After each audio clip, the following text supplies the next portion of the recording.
चले के बाद हमारा पति और पत्नी के प्रेम में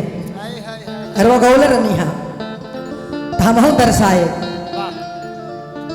मर्द खिसिया के प्रदेश में चल गए बड़े उठ मुंह का डपले बड़े उठ जा।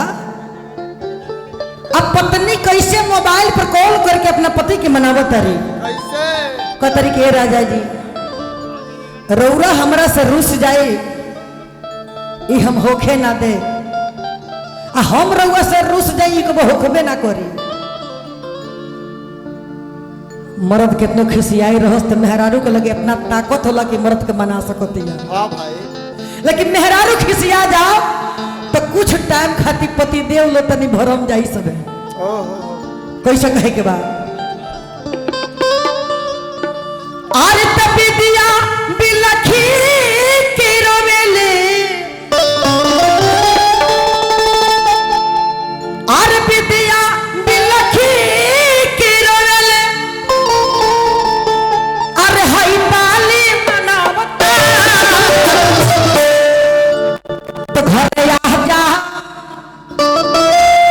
तो घरे आ जा ये बलम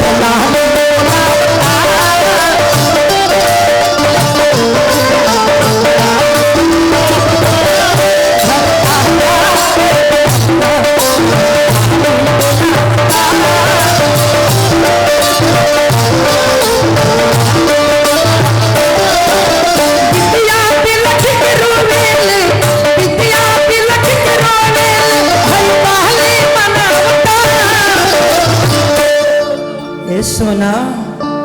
की होबे तो घर